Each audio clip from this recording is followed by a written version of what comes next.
Naniniwala po ba kayo na may mensahe ang Diyos sa inyo ngayon? Okay, yan. Medyo tapik-tapikin nyo lang yung katabi nyo kasi may gumagano na wala pa may pumipikit na Sige po, sa araw po na ito, meron lang po akong gustong itanong muna sa pag-uumpisa natin. Sino po sa inyo yung may bagay silang hinahanap, hanap sila ng hanap, for example, ballpen. Naghahanap ka ng ballpen kasi gusto mong magsulat or kailangan mong magsulat. Hanap ka ng ballpen kung saan-saan. It turns out, nahawak mo lang pala yung ballpen. Kita kayo mga mukha nyo.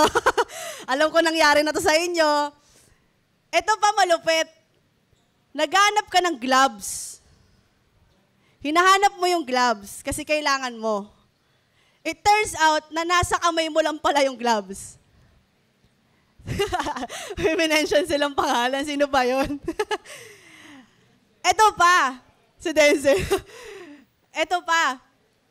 Sa mga nanay dyan, gusto nyo magwalis. Hanap kayo ng walis. Saan ba yung walis? Sinisi mo na pati yung anak mo. Lahat sinisi mo na, ano ba? Saan ba yung walis? It turns out, nandito lang pala nakaipit. Oh, may tumatawa. Alam nyo yan. So may mga pagkakataon talaga sa buhay natin na hanap tayo ng hanap, pero nandyan lang pala sa harapan mo. Hawak mo lang pala. Hindi mo lang makita. Kung meron pong istorya ng mas malalim pa dito, ito po ang istorya ng mga Hudyo. Istorya po ng mga Jews sa Romans 10. Sino po nakapagbasa ng Romans 10? Ayan, grabe naman. Salamat po dahil binasa niyo po ang Romans 10. So may idea na kayo kung bakit yun yung naging example ko. Dahil yung mga Jews, nung panahon na yon, or kahit hanggang ngayon na nakaupo tayo dito, may hinahanap pa din sila na hindi nila makita kahit nandyan na sa harapan nila. Kahit nakasama na nila. Kahit nakita na nila lahat ng himalang ginawa ng Diyos, hindi nila makita na si Jesus Christ ang tanging tagapagligtas. Hindi nila yun makita. Hanggang ngayon. At marami pa ring tao po ngayon na halos marinig na nila araw-araw, makita nila araw-araw, sa social media pa lang, pero hindi nila makita kung sino ba talaga ang tagapagligtas. So samahan niyo po ako as we explore Romans 10. Samahan niyo po ako habang nag-aaral po tayo. Pakitapik na lang yung katabi mo kung medyo gumaganon siya. Yan. May coffee po ba tayo? Meron. Yan. May coffee naman pala. So, pwede po kayong kumuha ng kape doon if kailangan nyo talaga siyang labanan. Ayan. So, simulan na po natin. Punta po tayo sa Romans 10. Meron po ba kayong mga dalang Bible? Ayan. Kung meron po kayong dalang Bible, much better po if you physical copy. Ang gagamitin po nating version ay Pinoy version. Pakitaas nga po yung may dala ng Pinoy version. Ayan, yung po, ganon. Or yung ganon, yung maliit. Punta po kayo sa Romans 10. Nasa part 9 na po tayo ng Romans series. Ang title po ng ating series ay Know, Live, and Disciple. At ngayon, makikita po natin dito ang mensahe ni Paul para po sa mga Israelita. Although kahit ginawa po itong message na ito para sa mga Israelites, marami po sa atin na sobrang makaka-relate po sa istorya po ng mga Israelita. Simulan na po natin. Makikita po natin dito ang napakalaking puso ng Diyos, napakalaking awa at biyaya niya sa atin. Kung nung sa Romans 9, nakita natin doon na pinili tayo ng Diyos, tama po? Sinong naniniwala na pinili sila ng Diyos? Sinong naniniwala na pinili sila ng Diyos? Amen. So ngayon, dahil ikaw ay pinili ka rin para magbahagi. Romans 10 verse 1 to 21. Maikli lang po ito. Kaya please bear with me. Lagay nyo na po lahat ng atensyon nyo dito sa ating pong pag-aaralan. Marami po sa ating mga naka-cellphone. Maari lang po tanggalin nyo po yung mga notifications para hindi po kayo ma-distract. Punta po tayo sa point 1. Pakitanong mo na sa katabi mo, handa ka na ba? Wow, English pa yung iba. Shala. Dito po sa first point natin, ang babasahin po natin ay Romans 10 verse 1 to 13. Pero doon po muna tayo sa verse 1 and 2. Nakakasunod po tayo? Nasa verse 1 and 2 po ba? Okay, thank you po. So, I will just, papa-flash po natin yung verse 1 and 2 para sa mga wala pong Pinoy version para pare-parehas po tayo. And I request everyone na basahin nyo po, as iibukan nyo po yung mga bibig ninyo. Okay po? Okay, thank you po. Sige po, paki-flash po yung verse 1. Romans 10 verse 1 to 2, 1 to 3, go.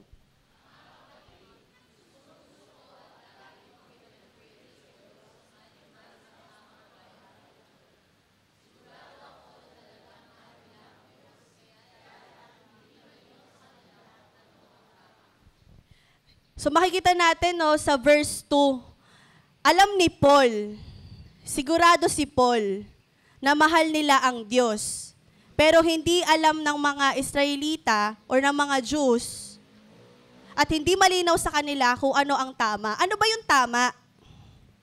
Yun po yung pag-aaralan natin ngayon. Ano po ba yung tama?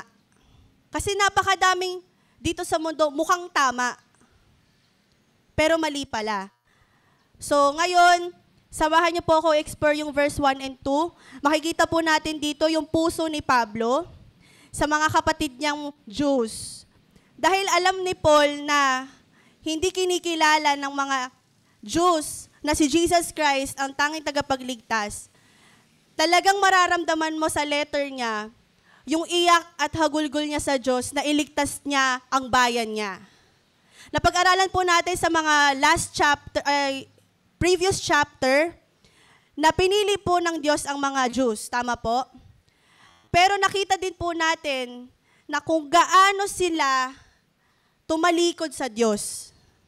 Na pinipilit nilang tumilikod sa Diyos kahit nakikita na nila kung sino ang tagapagligtas. Nakita po natin yan simula pa nung Romans 1 hanggang 9.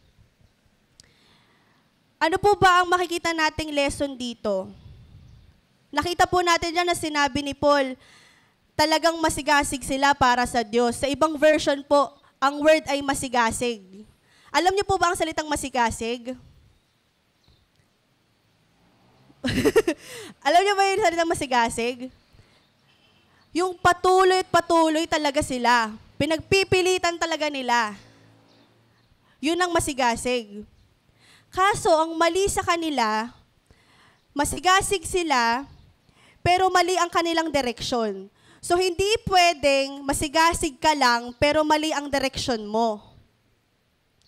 Hindi pwedeng tuloy-tuloy ka lang, pero mali yung direksyon na dinadaanan mo. Sino po dito ang naligaw na? Parang naligaw na. Sa gubat. Sino mo naligaw na sa gubat? Ang hirap, di ba? Kasi di mo alam kung saan ka tutungo. Sino po dito naligaw na yung sakay nila? Ha? Yung nung naligaw na kayo, wala, nag-angkas kayo, pero naligaw yung angkas. Sino naligaw na? Si Ate Dan. Di ba ang hirap? Kasi ano ba dito yung direksyon? Ano ba yung tamang direksyon? So kapag naliligaw, hindi po pinapalitan yung daan. Ang pinapalitan yung direksyon. Kasi alam mo kung saan ka patungo eh. Alam mo kung saan ka pupunta. Pero ang papalitan mo yung direksyon. Yun po ang nagkulang sa mga Israelita. At yun din po ang pagkukulang ng karamihan po ng mga tao ngayon. Gusto nila yung pupuntahan, pero hindi nila alam kung ano ang direksyon. Pakitapik po yung katabi mo, pakisabi, alam mo ba ang direksyon? Marami pong tao ngayon, napaka-active sa simbahan. Halos maging buhay na nila ang ministry. Sobrang daming tao ngayon, pati tradisyon, napaka-faithful sa tradisyon. Lahat, kabisado nila yung date. Ito, dapat ganito. Wala na akong pasok nito kasi pupunta ako ng simbahan. Makikisama ako sa mga tao sa simbahan. Hanggang simbahan na lang. Hanggang ministry na lang. Pero pag nawala yung ministry, pag nawala yung simbahan, nawala na rin sila sa Diyos. Napakadami pong taong ganyan. Hindi ko po sinasabing dito yan. Pero kung makikita nyo po ang mundo, ang dami pong natitisod sa simbahan. Dahil mali po ang direksyon ng simbahan. O dahil mali ang direksyon mo, ikaw mismo, mali ang direksyon mo. Tuloy po tayo sa verse 3. Sama-sama po ulit nating basahin yung verse 3. 1, 2, 3, go.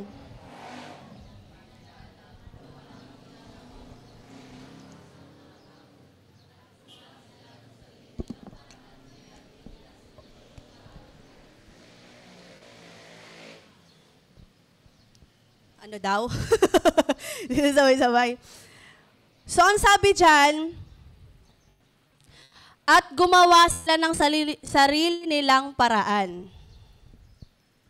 Pakisabi nga po ulit, at gumawa sarili nilang paraan. Nakakalungkot po, no? Kasi, paulit-ulit na pong binabanggit sa atin ng Diyos na ito ang paraan. Para maligtas ka, si Jesus lang ang paraan. Pero napakarami pa rin tao ngayon na pilit nilang pinagpipilitan na ang pagkakaligtas ay sa sarili nilang paraan. Na kapag gumawa ako ng mabuti, matik ligtas ako. Kapag sinunod ko yung 10 Commandments, walang palya, ligtas ako. Pag nag-donate ako sa charity, sa mga foundation, ligtas ako. Hindi naman ako tulad ni sister, ni brother. Nagsisimba naman ako, straight yan. Sa isang taon, wala akong absent. Tumatayo naman ako dito. Tumutugtog naman ako, kumakanta naman ako. Nagsisimba naman ako, sinasama ko pa nga pamilya ko eh. Linawin po natin na ang tinig ng katotohanan, yan po ang first point natin. Ang tinig ng katotohanan, hindi dahil sa gawa mo para maliligtas ka. Ang tinig na pinaparinig sa atin ng Diyos ay hindi para gumawa ka lang ng mabuti. Ang totoo, sundin mo man o hindi, ang totoo, ang Diyos na si Panginoong Jesus lamang ang tanging daan para maligtas ka. Paniwalaan mo o hindi, si Jesus lang ang paraan para maligtas ka. Yan po ang katotohanan. Ngunit, sapagkat datapwat ang mga tao, pinagpipilitan pa rin nila na sa sarili nilang paraan, maliligtas sila. Kaya mapalad po tayo ngayon dahil malaya po natin napapakinggan at malaya po natin na pag-aaralan ang mga salita ng Diyos. Sobrang mapalad po tayo. Sundan po natin ulit sa verse 3. Ang kadugtong po nun, kaya di nila sinunod ang paraan ng Diyos sa pagtanggap niya sa mga tao. Malinaw po nawa sa atin na ang relihiyon ay hindi po makapagliligtas. Religiosity, wow, may bago tayong word. Pakibanggit nga, religiosity. Iba po ang relihiyon sa salvation. sana po malinaw po sa atin. Iba po ang relihiyon sa salvation. Pakisabi sa katabi mo, salvation ang kailangan mo. Salvation po ang kailangan ng bawat isa at hindi po relihiyon. Pakitapik naman ng katabi mo. Alam niyo po, ang pagiging active sa church, hindi po yan masama. Actually, we encourage everyone to be active in church. Pero sana dumating po kayo sa punto na nagre-reflect po kayo sa sarili nyo o nagre-reflect tayo sa sarili natin na active ba ako sa church? O active lang ako sa church kasi may problema ako at kailangan ko ng Diyos. Pero pag masaya na ako, hindi na ako active. Or, active ako sa church kasi masaya ako. Pero pag malungkot na ako, hindi na ako active sa church. Or, active ka lang sa church pero hindi ka active sa Diyos. Active ka lang sa church pero hindi ka active sa Diyos.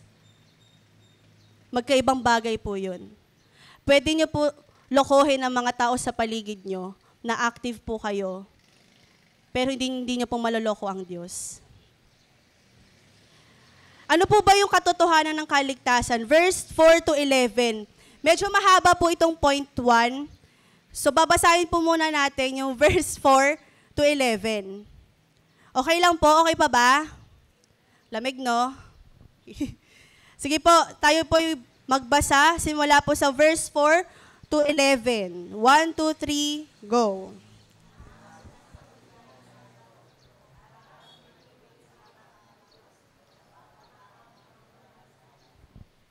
Sumulat si Moses kung paano matanggap ng Diyos ang isang tao dahil sa pagsunod sa law. Sabi niya, mabubuhay ang taong sumusunod sa mga utos ng law. Pero ito ang sinasabi ng Scripture tungkol sa pagiging matuwid dahil sa faith. Huwag niyong itanong sa sarili niyo kung sinong pupunta sa langit, kasi parang pinapababa niyo si Christ. Huwag niyo ring itanong sinong pupunta sa mundo ng mga patay, kasi pag ganon, parang pinapabangon niyo si Christ galing sa kamatayan. Pero ganito ang sinasabi, nasa inyo ang mensahe ng Diyos, nasa labi at puso nyo. Yan ang mensahe ng faith na pinipreach namin. Kung sasabihin mong si Jesus ang Panginoon at maniniwala kang binuhay siya ng Diyos mula sa kamatayan, maliligtas ka. Kasi tinanggap tayo ng Diyos dahil naniniwala tayo at dahil sa pag-amin at pagsasabi natin kaya tayo naligtas. Sinasabi sa Scripture, hindi mapapahiya ang bawat naniniwala sa Kanya. Pakistay po yung point na yan sa 11. Hindi mapapahiya ang bawat naniniwala sa Kanya. Ano po kaya ang ibig sabihin nitong mga last verse 4 to 11? Meron din po tayo nakita doon no, na verse 6.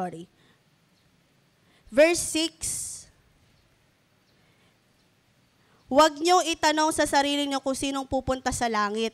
At verse 7, sinong pupunta sa mundo ng mga patay?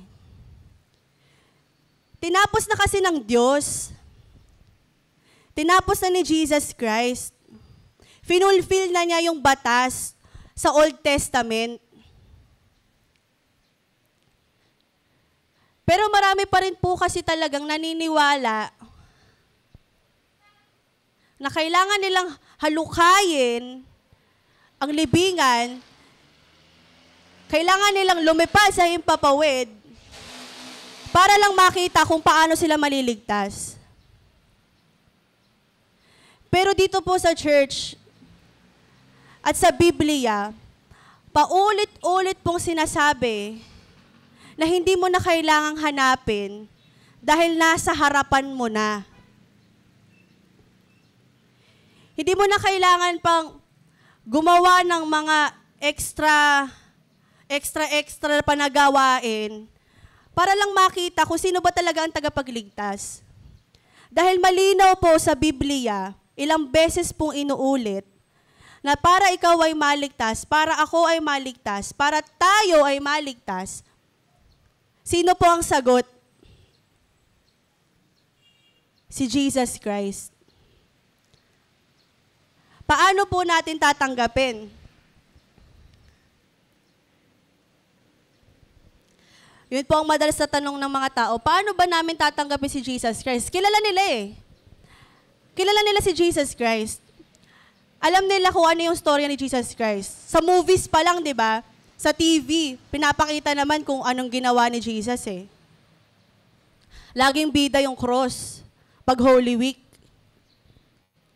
Alam nila kung sino si Jesus. Pero paano? Paano ba? Alam niyo po, malinaw po dito sa Romans 10, hindi po binanggit ang simbahan para maligtas ka. Hindi binanggit na dahil dyan sa katabi mo, siya ang magliligtas sa'yo. Hindi. Ang tanging pinopoint out lang ng Bible from Old Testament to New Testament hanggang ngayon, si Jesus ang magliligtas sa'yo. Amen po? Amen po? Naniniwala po ba kayo?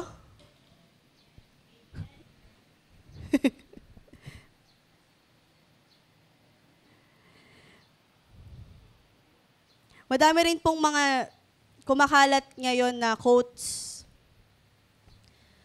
Just be yourself. You are enough. Just be yourself. But the truth is, never enough. Narinig ako kumanta. You will never be enough. Hindi po tayo sapat. Just be yourself, pero hindi. You will never be enough. That's why you need Jesus. We will never be enough. Pakisabi sa katabi mo, you will never be enough. That's why you need Jesus. Oo, di tayo sapat. Pero yung Diyos, yung Hari, ginawa kang sapat. Alam niyo po, ang pagmamahal ng Diyos, hindi po natin masusukat yan dito sa lupa. Hindi kaya ng utak natin sukatin kung gaano tayo kamahal ng Diyos. Hindi natin kaya lang ipaliwanag kung gaano tayo kamahal ng Diyos. Pero ang kaya po nating ipaliwanag, paano ka maliligtas? Paano maliligtas yung katabi mo? Paano maliligtas yung kapatid mo? Paano maliligtas yung mga tao sa paligid mo? Ang pinaka-purpose po ng Biblia,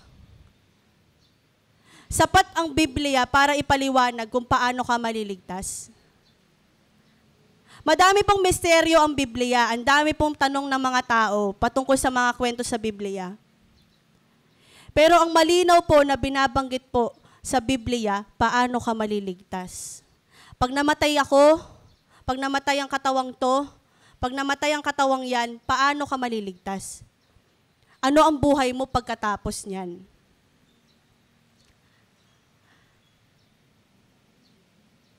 Alam niyo po, wala pong pinipili ang kaligtasan.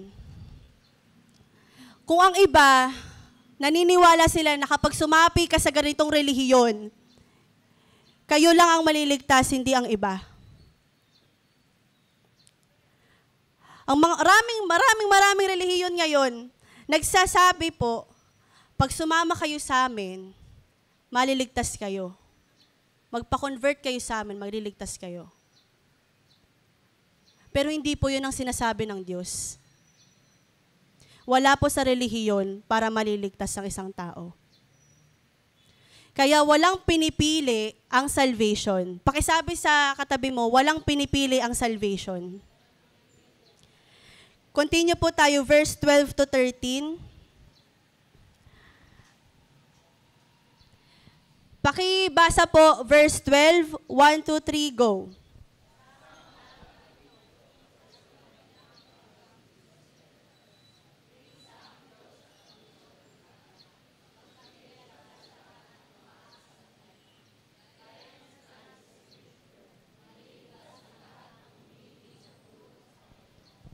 Grabe, di ba? Ano po yung nakaganon dyan? Maliligtas ang lahat ng humihingi ng tulong sa Panginoon. Hindi po sinabi na Hudyo lang. Lahat ng tatawag sa Diyos, lahat ng makakarinig ng tinig ng katotohanan ng Diyos, maliligtas. Pag tumawag ka sa Diyos, ikaw ay maliligtas.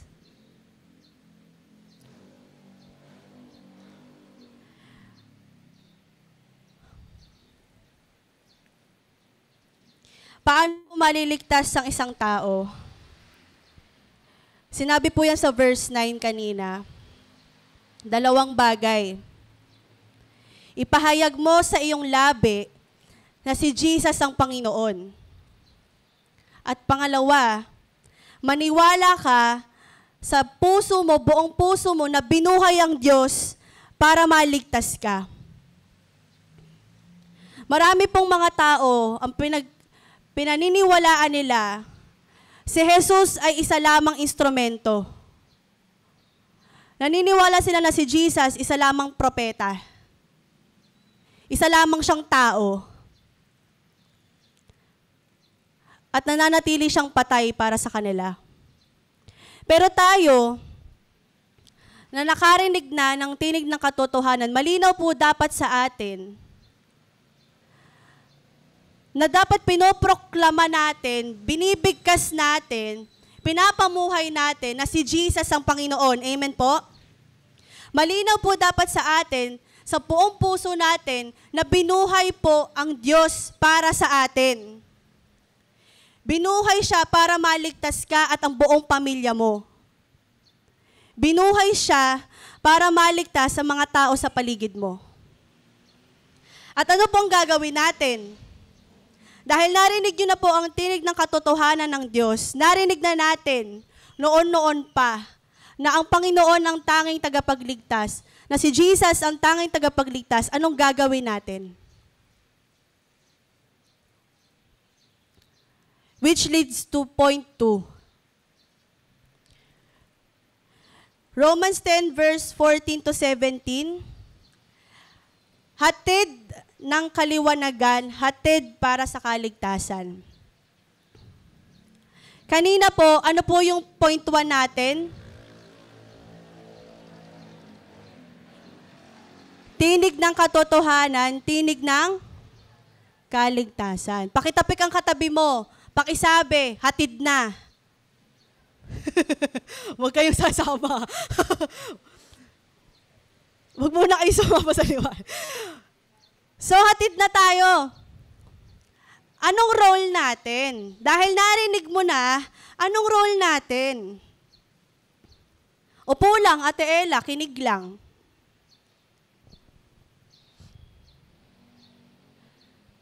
Hatid ng kaliwanagan. Ano po yung kaliwanagan sa pagkakaunawa po ninyo?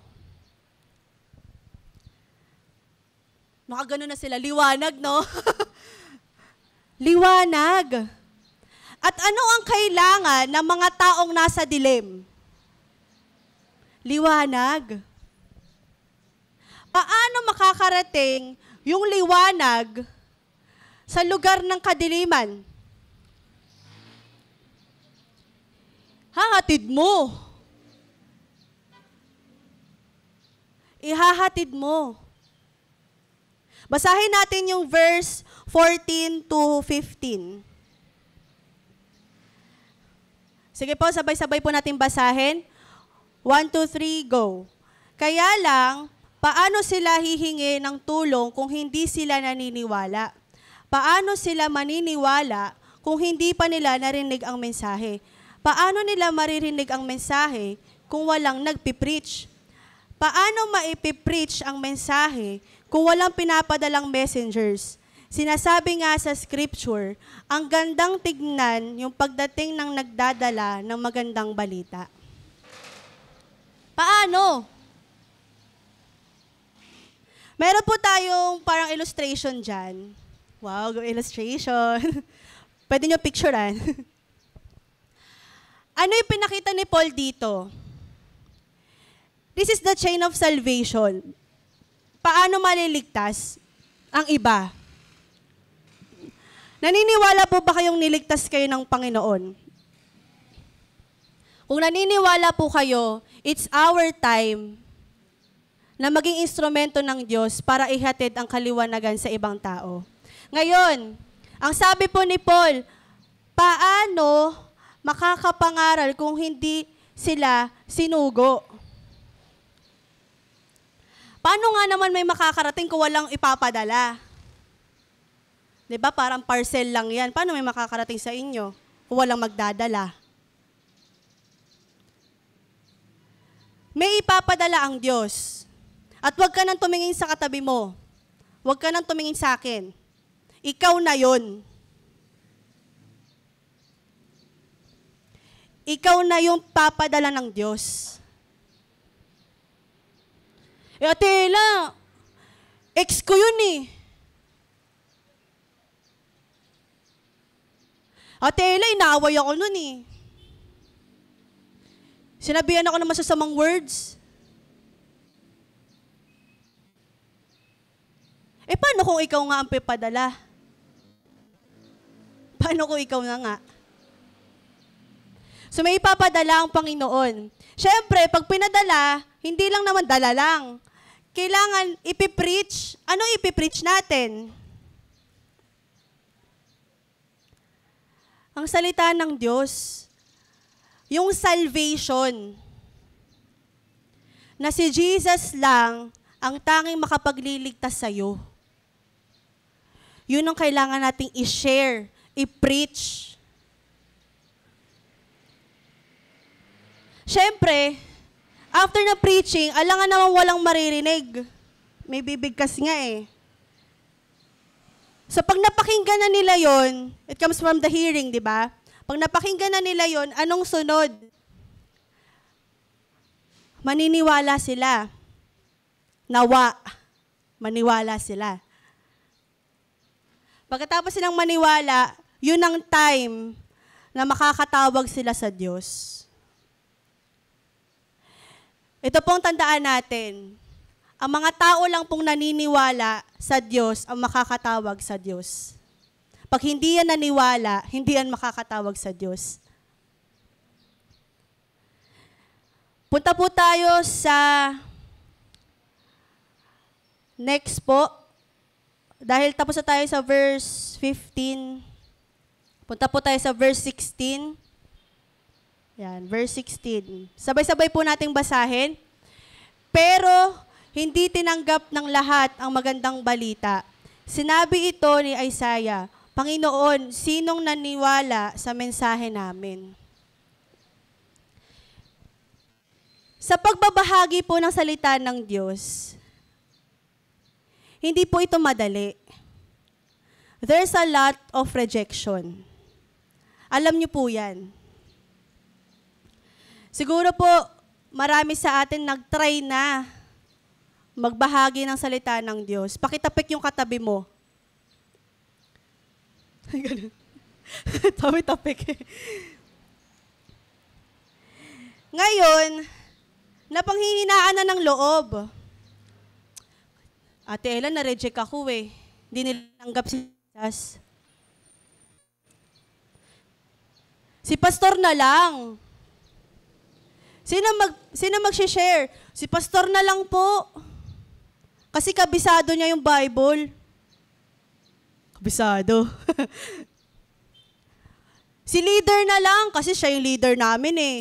Ang galing niya kasi magsalita eh. Si sister na lang, kasi may gift siya sa pagpipreach. Si brother na lang, kasi madami na siyang nadala sa church eh. Paano ka? Upo ka na lang. Dito na lang po ako sa Gedli kasi hiya ako eh.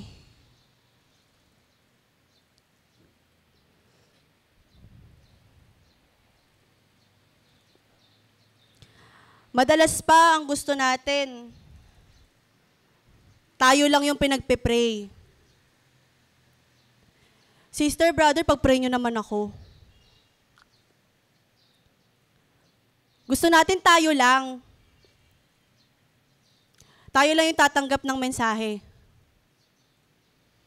Pero pag kayo na yung pinag-pray, pag sila na yung pinag-pray, pag ako na yung pinag-pray, ayaw ko na.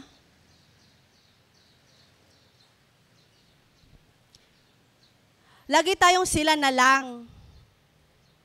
Mas kaya nila. Pero ang sinasabi po ng Diyos, hindi sila. Tayo. Ikaw, ako, tayo. Pakisabi sa katabi mo, ikaw, ako, tayo. Sige, kausapin nyo kasi makakatulog talaga kayo.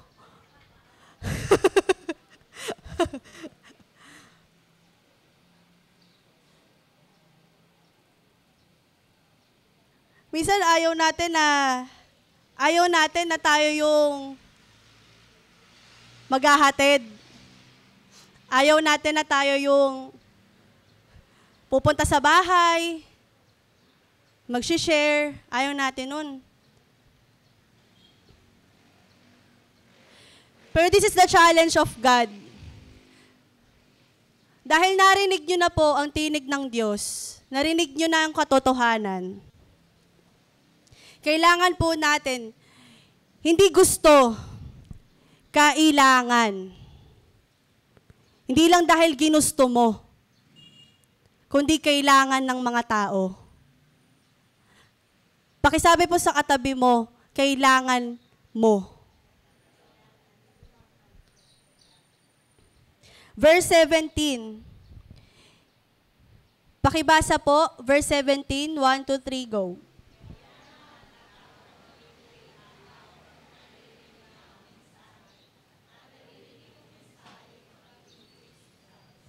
Ayan. So, in English version po, ito yung famous na sinasabi na faith comes by hearing. Ayan. Faith comes by hearing and hearing by the word of Christ. Kung wala pong magsasalita, walang makakarinig. Try mo kausapin yung katabi mo. Sabi mo, hi. Narinig mo. Di ba? Hindi mo narinig kasi di siya nagsalita. Pakisabi ulit, hi. Ayaw, di ba? Narinig nyo na. So kapag ka naririnig, may makakarinig.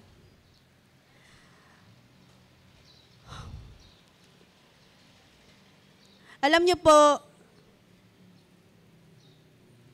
hindi naman kailangan na hindi mo kailangan maging expert pagdating sa pagbabahagi ng Word of God. Hindi mo kailangan maging pastor, reverend, bishop. Hindi mo kailangan maging ganun. Hindi mo kailangan na, di pa kasi ako leader ng ministry eh. Kaya di muna ako mag-share. Kapag po ba may magandang product kayong nakita, sineshare nyo sa iba, di ba? Ngayon na nakita nyo na, narinig nyo na ang tinig ng Diyos, ayaw nyong i-share? Gusto natin. Kasi narinig nyo, naramdaman nyo, may pagbabago sa puso. Tama po? So this is the challenge of God. Dahil narinig na natin ang tinig ng Diyos, ihatid mo yung mensahe. Ihatid mo yung liwanag. Pakisabi sa katabi mo, ihatid mo na kasi.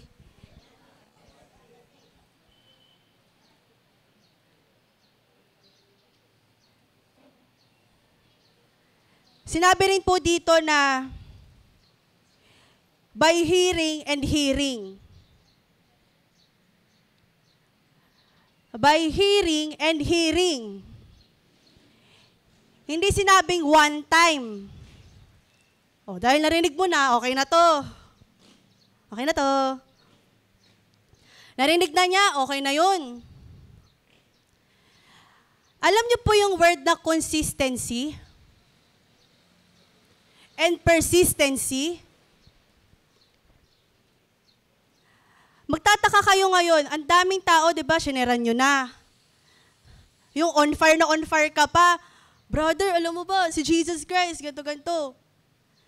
Pero siya, nonchalant. Ganun, okay. In short, hindi nila tinatanggap si Jesus. Pero matitigilan ka na ba sa isang rejection? Kayo na po makakasagot nun. Consistency is the key. Wow. Quotation. Consistency and persistency is the key. Kung meron pong tao ngayon na nilalagay ang Diyos sa mga puso po ninyo, consistency is the key. Kung isang beses pa lang tumanggap na siya, that's okay, better yun. Pero may mga tao po kasi na hindi agad-agad tumatanggap. Hindi agad-agad nakikinig. Pero panghihinaan ba tayo ng loob?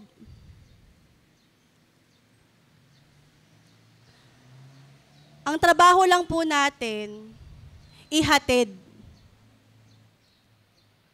Ikaw lang ang magde-deliver. Ang trabaho lang po natin, banggitin. Ang trabaho lang po natin, i-share. Pero yung transformation, sa Diyos po yun.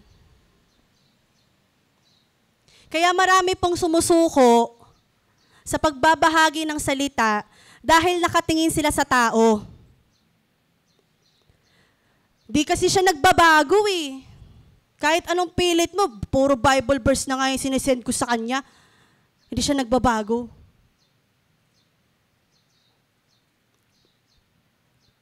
Hindi mo trabaho ang transformation, kapatid.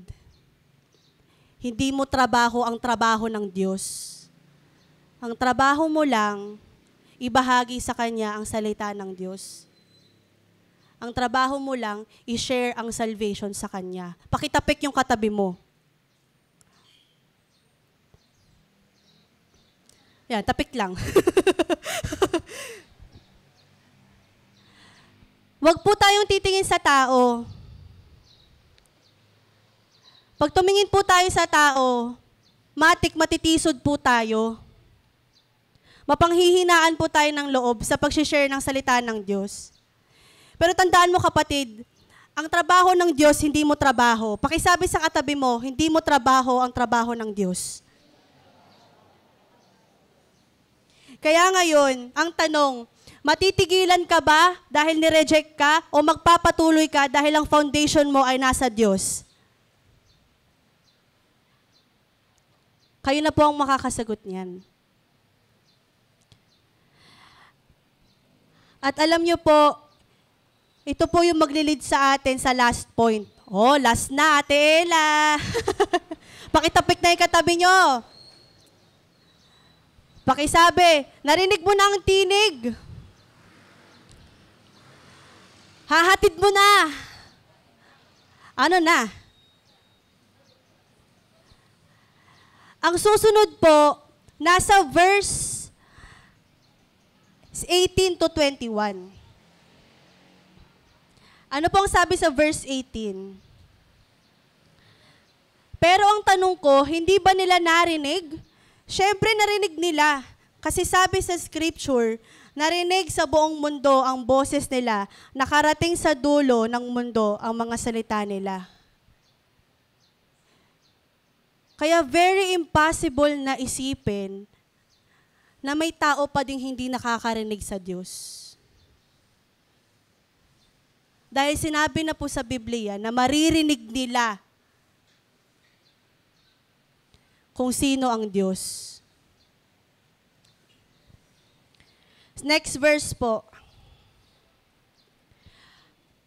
Ang tanong ko ulit, hindi ba naintindihan ng bayan ng Israel? Si Moses mismo ang unang sumagot.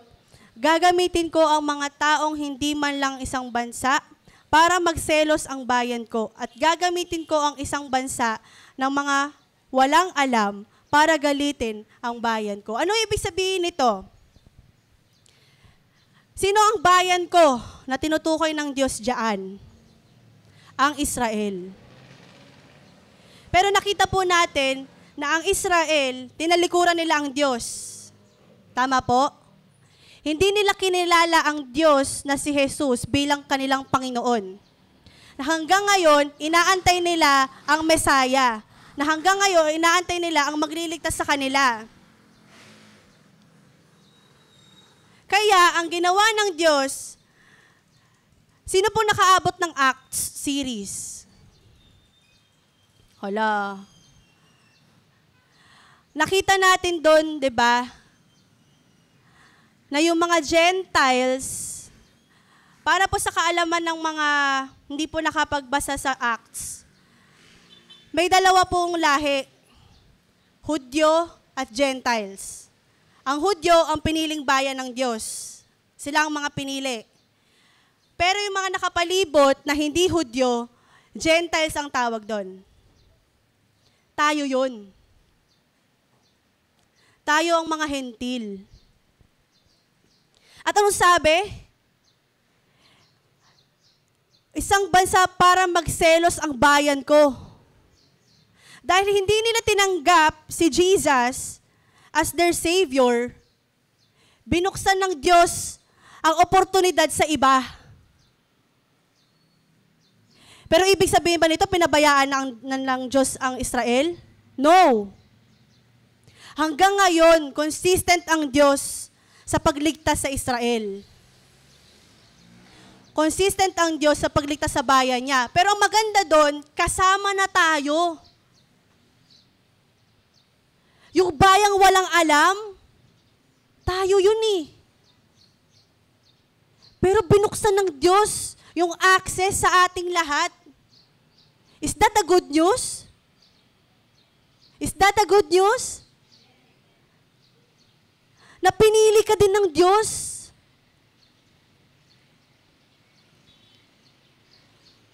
So ito po ang tanong. Dahil tayo nga po ay magbabahagi ng salita ng Diyos. At dahil napipigilan pa din tayo magbahagi ng salita ng Diyos, what if yung tao na babahagian mo, ikaw na lang yung inaantay? What if yung tao na yon, ikaw na lang ang inaantay? Alam ko po na may mga tao po kayong naaalala. May mga tao pong nilagay ang Diyos sa buhay po ninyo. Sa akin, may nilalagay ang Diyos. Sa inyo, meron. Pero what if, ikaw na lang yung inaantay nila? Huwag nyo na pong antayin yung panahon na gawin ng Diyos sa atin yung ginawa niya sa bayan niya. Pagselosin. Na dapat sa'yo, ibibigay niya sa iba. Dahil ayaw mong mag-response, ayaw mong mag-obey, sa iba niya ibibigay.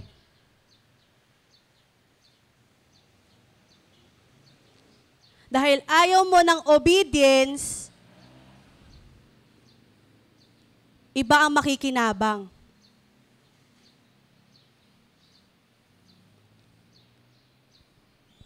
Alam niyo po, mga kapatid, hindi natin kailangan maging magaling. Ang kailangan po ng Diyos, yung pusong susunod sa Kanya.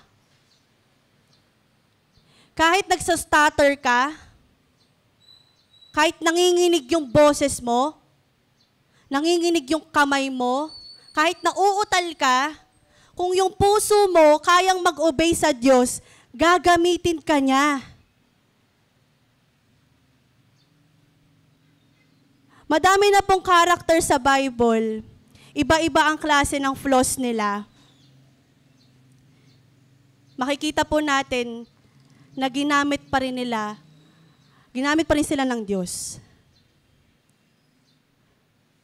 They just obey.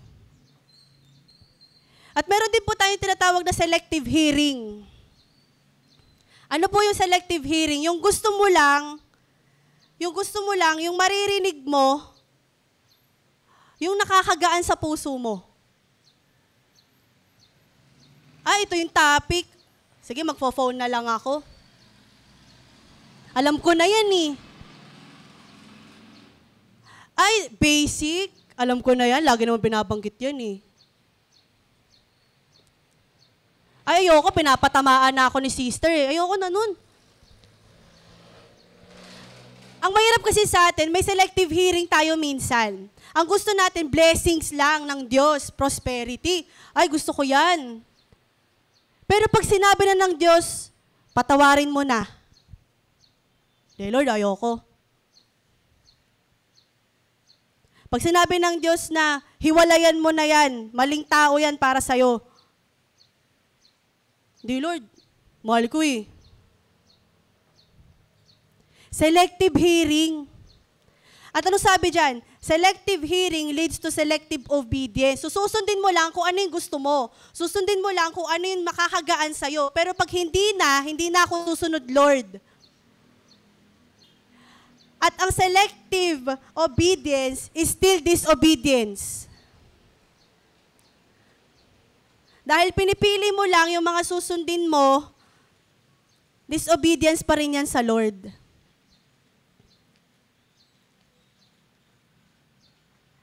Anong verse na po tayo? Verse 20. Pero mas matapang si Isaiah. Nung sinabi niya, nakita ako ng mga hindi naghahanap sa akin, nagpakita ako sa mga hindi nagtatanong tungkol sa akin. Nagpakita ang Diyos sa atin. Dahil nga, iniwasan siya ng ng bayan niya. Next verse. Verse 21, the last verse. Pero tungkol sa Israel, ito ang sinabi niya, buong araw kong inaabot ang kamay ko sa bayan kung ayaw sumunod at matigas ang ulo. Ano pong sabi? Buong araw kong buong araw. Subukan niyo po buong araw. Buksan niyo yung kamay niyo. Yung braso niyo. Ngalay, Ate Ella. What if ang challenge ng Lord sa atin ngayon, yakapin mo yung tao na hindi kayang yakapin ng mundo? Yan po yung last point natin. Yakap. Marami pong tao ngayon ang nangangailangan ng yakap ng Diyos. Napaka-patient ng Diyos na buong araw siyang nakabukas yung kamay. Yung araw dyan, hindi siya yung araw natin dito. Yung buong araw na tinutukoy dyan, hanggang ngayon, simula noon, hanggang ngayon, yung yakap ng Diyos, nandito. Hindi lang yung isang buong araw na sa atin, na literal 24 hours. No. Hanggang ngayon, bukas ang kamay ng Diyos para bumalik ang bayan niya sa Kanya. So, anong gagawin natin ngayon? Huwag mo nang hayaan na yung iba ang gamitin ng Diyos. para doon sa mga taong binibigay niya sa'yo. Ikaw na mismo, nawa, ang magpagamit sa Diyos. Huwag mo nang antayin si pastor. Huwag mo nang antayin si preacher. Huwag mo nang antayin si sister at si brother. Ikaw na yun. Ikaw na yung yayakap doon sa tao na yun. Ikaw na yung magiging instrumento ng Diyos para maramdaman ng tao na yun na mahal siya ng Diyos. Ano pong sabi dyan? Minsan ginagamit ni Lord ang ibang tao para ipakita sa'yo kung anong sinasayang mo.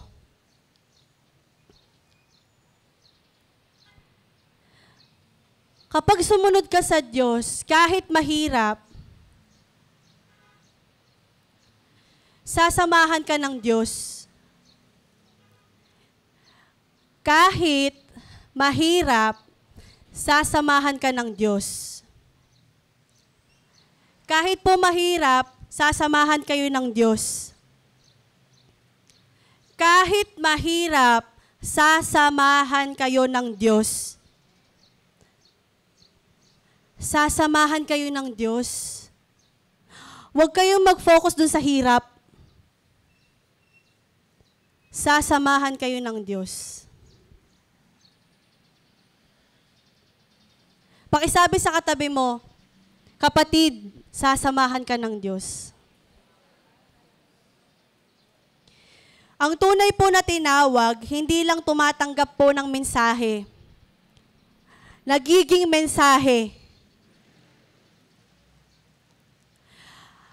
Again, ang tunay na tinawag, hindi lang tumatanggap ng mensahe. Nagiging mensahe.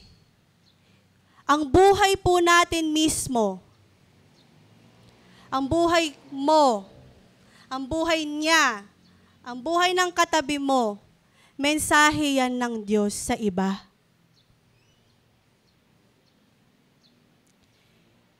Not just the Bible verses, John 3:16. Hindi lang yun dun. Ikaw mismo, ang buhay mo mismo, mensahe yan para sa kanila. Kanina yung SR natin, si Kuya Cesar, di ba? Pinapatanong niya sa mga partner natin, ano ba yung 3 bagay na pinagpapasalamat natin sa Diyos? Ngayon, ang tanong, sino yung mga tao na nilalagay ng Diyos sa'yo?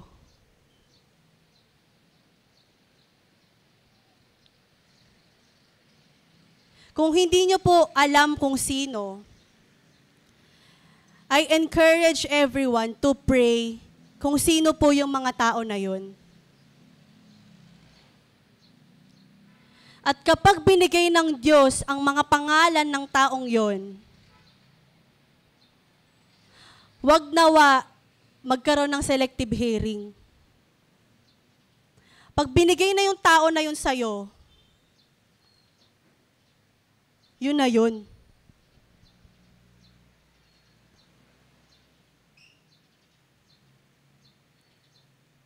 Kung hindi nyo alam kung sino, hopefully, the Holy Spirit will guide you kung sino po yung mga tao na yun. Sige po, sa ating pong pagtatapos, naayayahan ko pong tumayo ang bawat isa.